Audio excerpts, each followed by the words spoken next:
Hello there, everyone, and welcome back to Russia in Context. It's been a bit over a week since the last time I've given you all an update on what is happening here in Russia, but all things considered, in a surprising turn of events, not that much has happened here. So let's get into it. There's really only one major story to cover, a few smaller ones.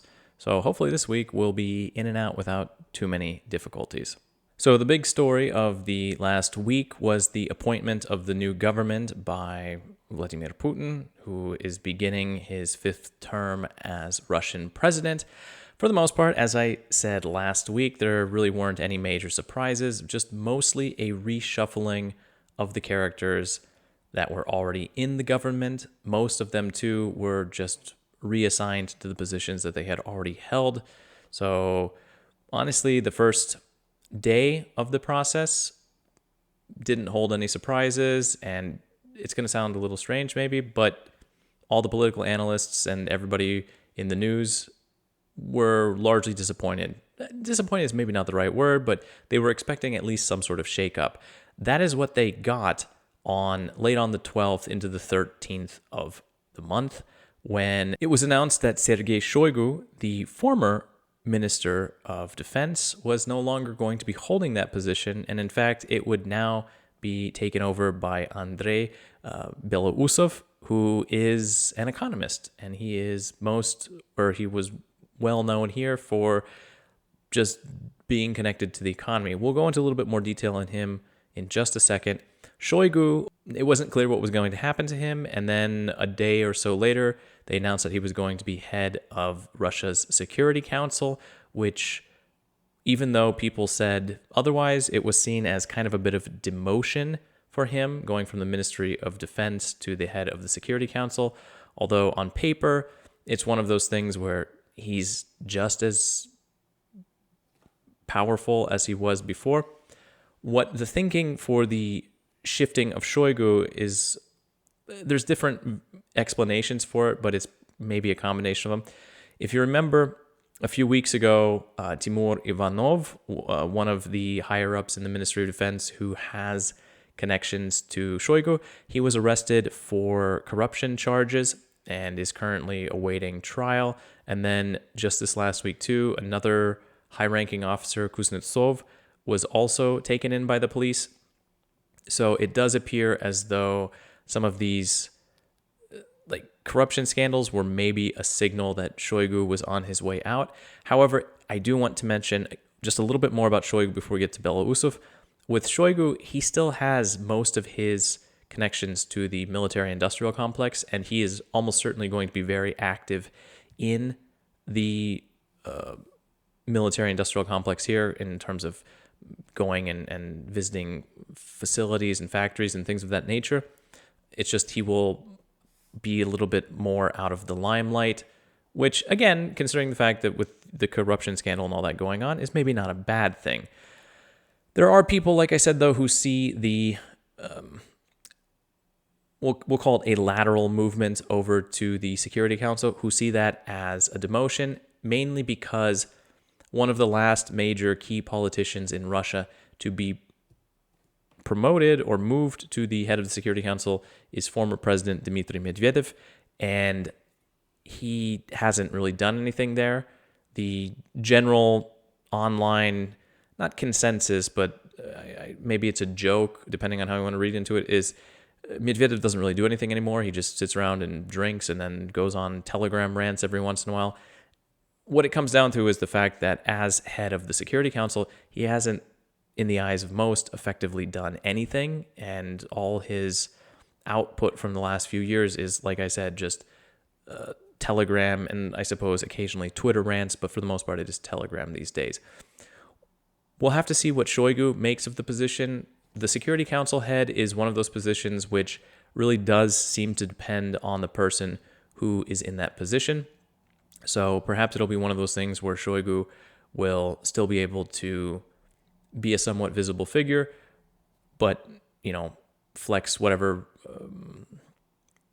muscle he has left in the political arena. Or maybe this is just him taking a half step down and making his way to the door before he goes off on to pension. That remains to be seen. What also remains to be seen is what exactly Andrey Belousov will bring to the Ministry of Defense. Now, I do want to mention for a second how when his announcement that he was going to be the Minister of Defense, how all of the Kremlin's talking heads, all of their political commentators lost their collective minds and just were freaking out as though their team had won the Super Bowl or World Cup or whatever sport event is your cup of tea, which was kind of hilarious because none of them had given any sort of thought or prediction or even consideration to the fact that Belousov may have made that move over. In fact, nobody really expected it. It was one of those situations where in hindsight, people are now like, oh yeah, it's very logical. And we'll talk about why it's logical in just a second. But at the time, it really caught most people off guard. And just the amount of hype that they were trying to drum up. And I think that's largely because Belousov is a bit of a no-name here. Over the last few years, he has maybe made a bigger name out of himself because he was responsible for helping Russia develop its drone capabilities and making sure that part of the economy and the industry was built up and developed. But aside from that, he's, like I said, he's a bit of a no-name. He's an economist. This guy is...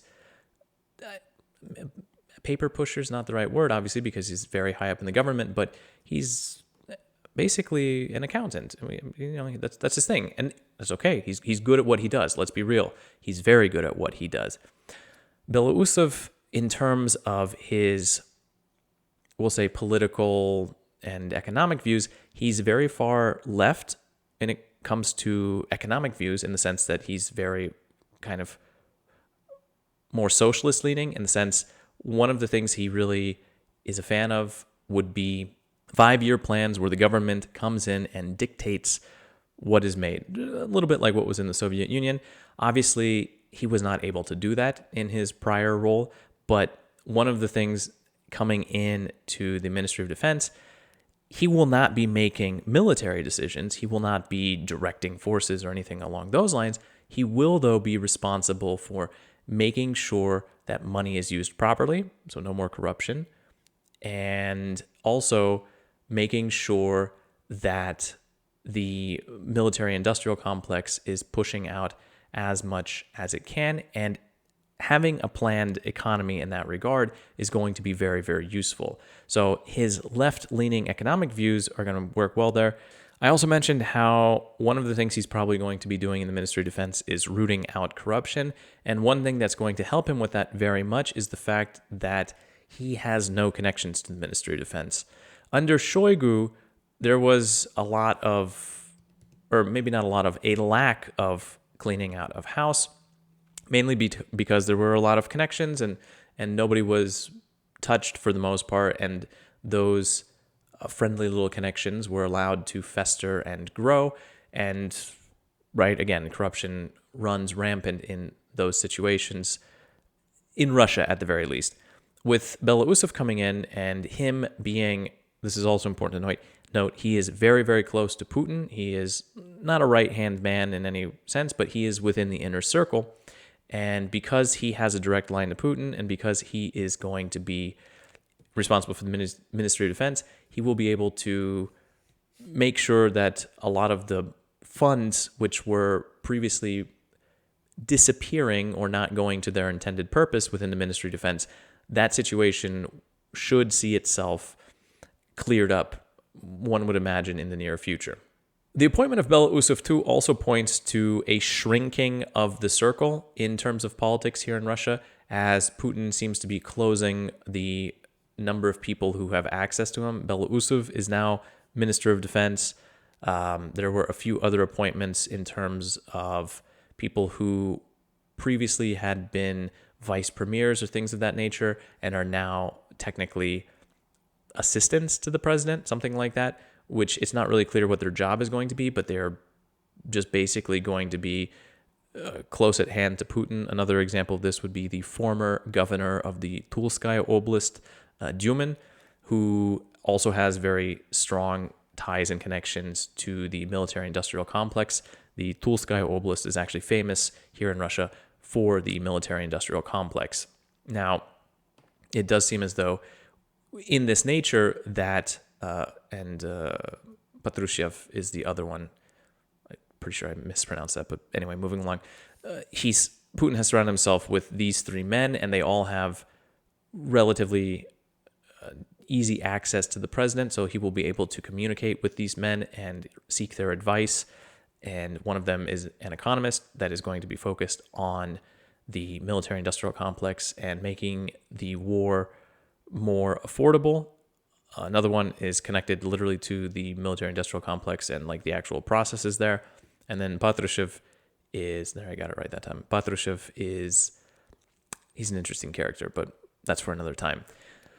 So yes, no major shakeups in terms of the government. Like I said, most of the faces are still the same, but the shuffle, there were a few surprises, mainly, like I said, with Belousov, he was the main one. And then Patrushev and Dumin, these two other people who used to have official government positions, now are presidential advisors, which is an unclear position, and people are theorizing as to what that could possibly mean. Two last things about Belousov and the new Minister of Defense and all of that change. One theory that people had also as to why Shoigu might have been removed is that some theorize Putin is maybe a little bit worried about military figures gaining too much prominence here in Russia. Personally, I'm not a huge fan of this theory. I don't really buy into it. But on the heels that about a year ago, Yevgeny Prigozhin led his march for justice to Moscow, it is possible that that is still weighing heavy in the mind of Vladimir Putin. And so by removing Sergei Shoigu, he effectively got rid of the face of the military. And by putting Belousov in there, who is a very just kind of average-looking economist, potentially he is making sure that there won't be any other potential military coups in the country. It is fun to note, though, that in the end, Prigozhin did get what he wanted, although it came a little bit late. And after his accidental death, right, when the plane exploded accidentally, just randomly, that was super weird. Prigozhin wanted to see Sergei Shoigu removed from the Ministry of Defense. And I guess in the end, he got his wish, although he did not get to see it happen. Belousov is going to be rooting out corruption, streamlining the whole process. What does this mean? People were talking about this for days, like literally from May 13th. They're still commenting on it for the most part, but for like 2 or 3 days, this was the main topic of discussion here in Russia. And what it means is pretty straightforward.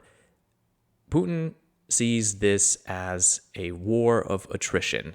By putting Belousov in charge of the Ministry of Defense, he is looking to stretch Russia's military and economic resources as much as possible because either he does not see this war ending anytime soon, or if it does end sometime in the next year or 2 or 3, then he does not plan on shifting the Russian economy back to a more civilian form. It looks as though Russia is going to be a military-based economy for the foreseeable future, and that is,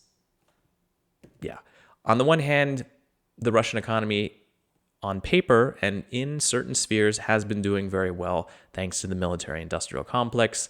That is, by and large, one of the main, if not the main factor as to why the Russian economy has not faltered in this time. All of these articles I've seen in English of why is the Russian economy doing so well, it's because the Russian government is just pumping billions, maybe trillions of rubles into the military, and that money is then filtering back out to regular civilians, and that money is then getting spent. It's wild how that works, right? When the government invests money into its people instead of putting it into their pockets or taking it out of the country. It is wild what effect that has on the economy.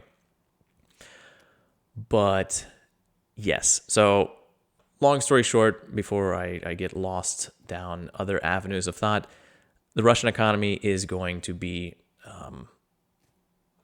war based for, I would imagine, the next 3 years minimum, possibly the next 6 until the next presidential election. Belousov, I do not think, is going to be removed from his position.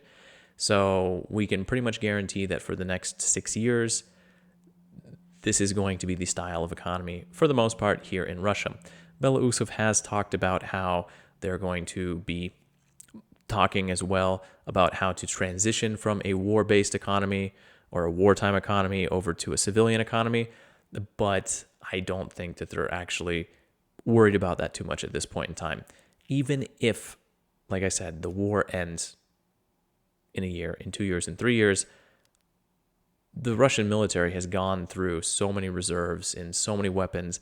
They are going to need to be replenishing those supplies long after the actual conflict has come to some sort of a ceasefire. And in that regard, I mean, that's just they're going to keep pumping money and resources into the military. So I guess we have that to look forward to here. So that was pretty much all that there was for news this week. There are a few small things.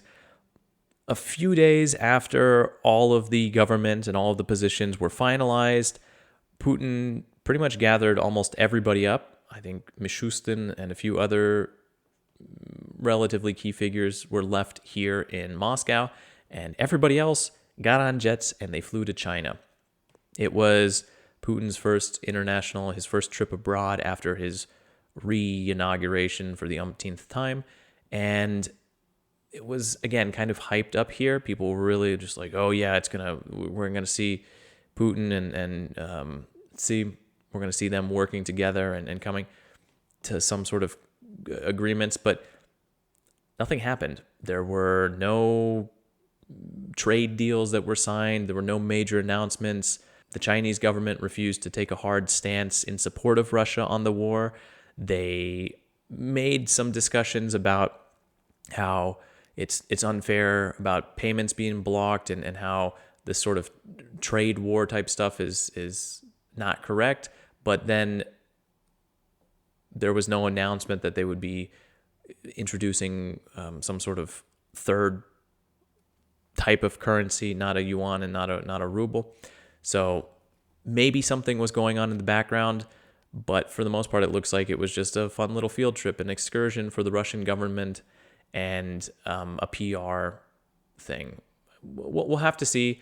Again, maybe there were some discussions going on behind the scenes, but why the entire Russian government needed to go along for that, I do not understand. There were two stories in the last week which are not so great. The first one was in Belgorod, which is a city that I said for the most part people have largely forgotten about, but this did catch everybody's attention. What happened was Ukrainian rockets were flying over the city, and the air defense systems shot one of the rockets out of the sky, and the rocket, or part of the rocket, slammed into a residential building and collapsed an entire section of it. It was a tragedy. 17 people were killed, but 17 people were rescued from underneath the rubble. It was definitely a big news story. The Russian government, and again, I say, like, straight up, the Ministry of Defense published a statement saying that when they were knocking rockets out of the sky, part of the rocket slammed into the building. So again, it was one of those things where, as far as I can tell, and based on the information the Ministry of Defense put out, the rocket was not intended for the building. It was like an accident, a really unfortunate one. You can argue, well, they shouldn't have been firing rockets over the city. You could also argue that they shouldn't be trying to take out rockets, like air defense systems, over the city, because things like that could happen. There's no good outcome in this situation. Similar things have happened on the other side as well. So this is not the first time in the conflict that something like this has happened. Anyway, again, we've kind of moved on from it here. It grabbed our attention for a few days before the announcement of Belousov and before the cabinet things. It was what occupied our attention. Or maybe right after. I don't remember. It's been a week. After that, they were discussing evacuating Belgorod, but that's wholly unrealistic, and it's just not going to happen. Also, on the heels of the tragedy, Zakharova and some other Russian Kremlin political spokespeople, they came out and they were trying to get everybody to decry the situation. But again, like I said, Ministry of Defense said that it was, that they had shot the rocket down over the city. This has happened on the other side before. So unfortunately, it's just, I guess, being looked at as collateral damage, and we're moving on from it. The other tragedy, again, that happened this last week was in St. Petersburg, when a bus driver lost control of a bus and it plunged off of a bridge into a river. I don't remember which river. I'll put it at the bottom. It doesn't really matter. It's a river. The bus obviously sank up to the roof. And of the 9 passengers, including the driver, on the bus, only 2 survived. So 7 of the 9 passed away. They drowned. The driver survived, and one of the other passengers, I would assume, they both, I think from what I remember, managed to get out of the windshield. So it would appear that whoever survived also was in or near the front of the bus. The driver right now is obviously awaiting court. One of the things connected to this is that the driver is he was born in Tajikistan, so he does have Russian citizenship, so he has been naturalized here in Russia. But of course, the fact that he is Tajik originally, people are using this to show that they need to get rid of the migrants and that migrants need to be removed from more jobs. But it's also worth noting that the bus driver's wife, in an interview, in a statement, said that he had been working basically 20 out of 24 hours when he crashed the bus, that he had finished a 12-hour shift, he had gone home, and then after just a few hours of sleep, they had called him back into work. So I would assume that there's probably going to be some investigation into the company that is responsible. It was not a city bus, it was a private bus. They have those here in Russia where it's like a little taxi, basically. So yes, the whole situation, huge tragedy, but certain groups are trying to turn it into an anti-migrant story that they want to push their agenda. And I would also imagine that there needs to be a little bit of some investigation into the actual company and how they treat their employees, because if it is true that he worked 20 out of 24 hours, that is a huge violation and also just a massive breach of safety protocol, I would imagine. We'll maybe get something out of this. Maybe I'll return to this if anything interesting comes out of it, but unfortunately it was just ultimately a kind of a sad story and a bit of a shock. Obviously, floods are ongoing, forest fires are ongoing, shelling of Belgorod ongoing, drone attacks on oil refineries ongoing, just the continual background noise. I wake up every morning, and as I scroll through the news, literally the first news stories from about 4 or 4 o'clock in the morning up until about 8 o'clock in the morning are all connected to drone strikes. And those types of stories are, again, you just sort of scroll right through them and they've become background noise. We'll finish up with a few economic topics. There's really just 3 pieces here. And the first one is connected to petroleum sales here in Russia. The Russian government earned 4.2 trillion rubles in petroleum sales from January through April, which is actually up a little over 82% from that same time period last year. So the Russian government definitely has some additional funds coming into it as well. I'm assuming that Belousov is going to be able to use those to some degree. I forgot to mention earlier, speaking of statistics or economics, the Ministry of Defense right now, the military budget for Russia is, I think, around 8%, which is incredibly large. And yeah, the influx of money from petroleum sales, so oil, gas, things of that nature, definitely is a lot of that is going to be going directly to that ministry. Last time I made one of these videos, I mentioned how unseasonably cold weather had really had a negative impact on the crops here. And in fact, now we have an idea of just how bad that situation is. So one of the organizations that keeps tabs on the agricultural situation here in Russia lowered the overall forecast of grain harvest this year by 5% to a total of 135 million tons, which is still a lot, but 5% is also a pretty sizable chunk that just got wiped out. This also is, in a situation where we have ongoing floods and droughts as well. And it is totally possible that the cold snap, the results of that might not be felt or might not be totally visible as of yet. So if floods and forest fires and things of that nature continue, then that 5% is almost certainly going to increase. The worst hit regions, especially those connected to the cold snap right now, that's what I'm going to be talking about. The Voronezh Oblast, they lost 265,000 hectares full of crops. They're just gone. The Tulskaya, Tambovskaya, Lipetskaya, and Volgogradskaya oblasts were also majorly hit by the cold. But to be completely honest, even here in Moscow, it's very clear how damaging that was. In my neighborhood, we have quite a few apple trees. And before the cold snap hit, the apple trees were all in bloom, and those the delicate white little petals and blossoms and everything was there.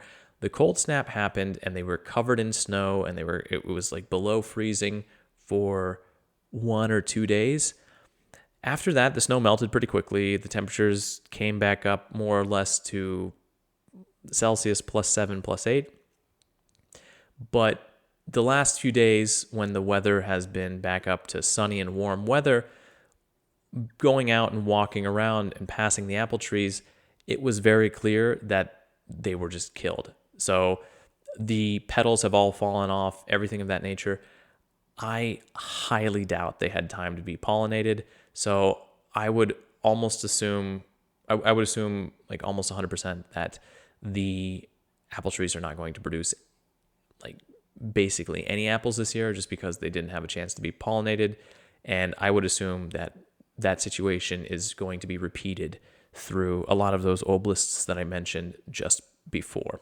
And one other little statistic connected to economics and the government, which was kind of interesting, and make of it what you will, but expenditures on the government, right? Government expenditures, specifically to like keeping the government running, increased by like more than 2 times. So it was 8.9 billion rubles in 2020, and this year it's 17.9 billion rubles.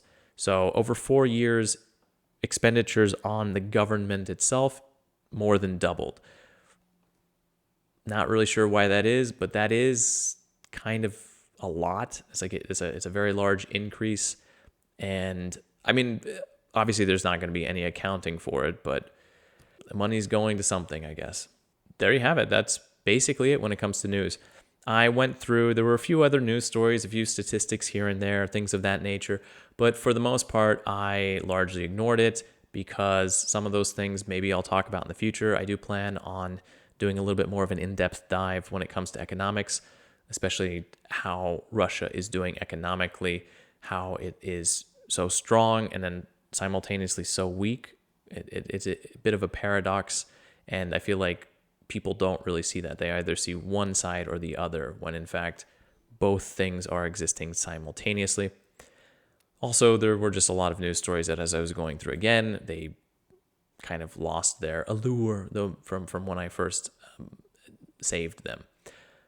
But yeah, this is kind of weird. It's basically been half an hour. So this, I don't know how it happened. I mean, Maybe it's because summer is coming, and when summer happens here in Russia, politics for the most part kind of die off. People take holiday. The government, even though they're still doing things, a lot of the politicians are gone on vacation, things of that nature. So I kind of hope so.